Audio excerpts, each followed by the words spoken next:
Good morning dear students. आज का हमारा टॉपिक है resistance and resistivity. So what is resistance? Resistance is the opposition offered to flow of current by the conductor. जिस conductor में से current flow कर रहा है उसको भी वो कंडक्टर करंट के फ्लो को अपोज कर रहा है, तो उस ऑपोजिशन को हम कहते हैं resistance. So resistance is the opposition offered to flow of current. तो ये क्यों अपोज करता है कंडक्टर, जो है रेजिस्टेंस क्यों प्रोवाइड करता है? तो हम कंसीडर कर लेते हैं, एक मेरे पास जो भी कंडक्टर है उसमें दो तरह की चीजें हैं। एक है, ये सपोज एक कंडक्टर है, इसमें एक पॉजिटिव आयंस है जो अपनी जगह पे फिक्स्ड है,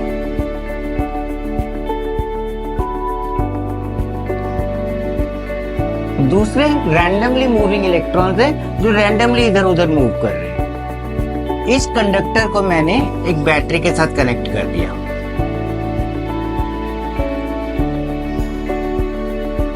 नाउ जो इलेक्ट्रॉन्स रैंडमली मूव कर रहे थे उनको एक डायरेक्शन मिल गई। Now they start moving in a orderly manner, एक ही डायरेक्शन में मूव करने लगे सब।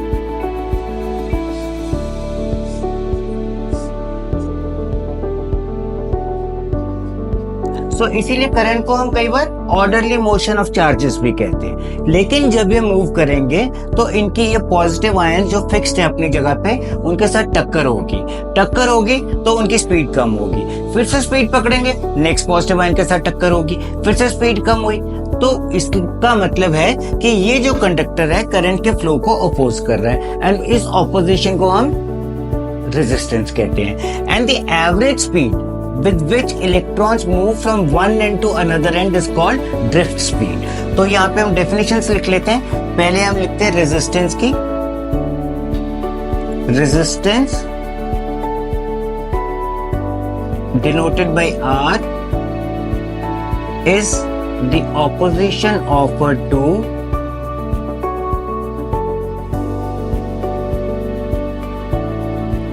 flow of current।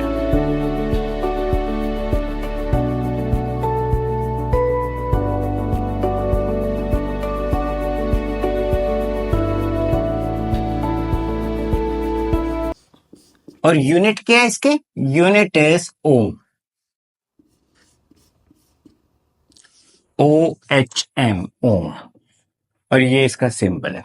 So resistance is denoted by R is the opposition offered to flow of current. और ड्रिफ्ट स्पीड भी लिख लेते हैं, drift speed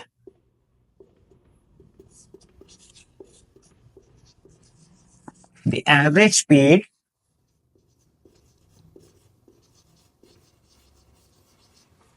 with which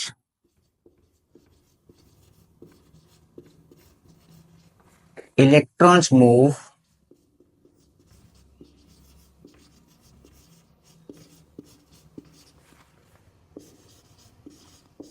from one end of conductor to other।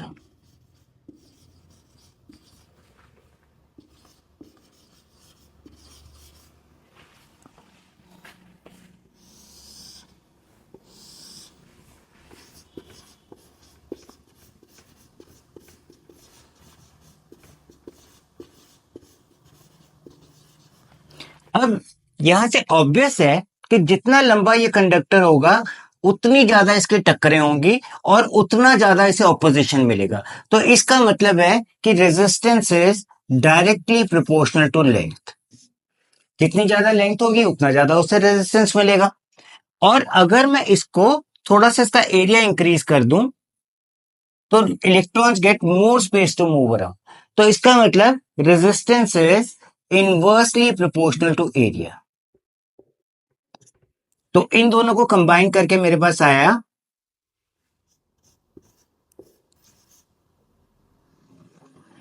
L/A। ये constant of proportionality को मैंने remove करके यहां पे डाल दिया रो। यहां पे रो क्या है? स्पेसिफिक रेजिस्टेंस या रेजिस्टिविटी, और रेजिस्टिविटी एक ही चीज है दोनों।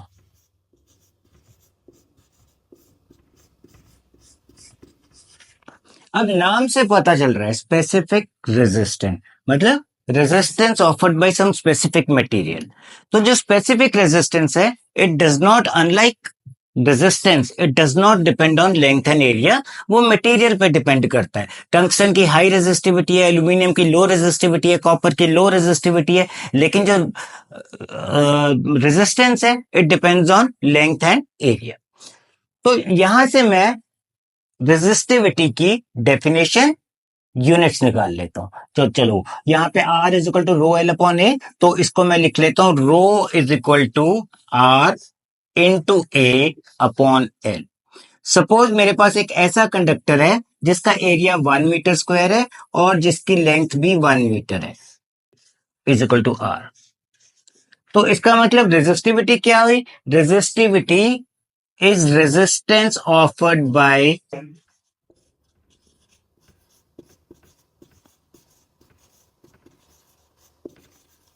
a conductor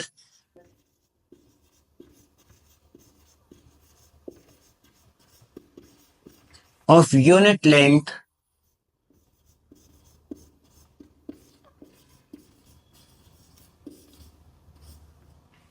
and unit area of cross section।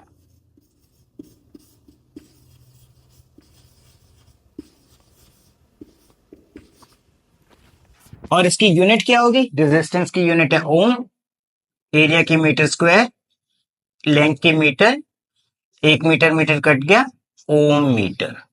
Resistivity की यूनिट ओम मीटर है। सो व्हाट इज द डिफरेंस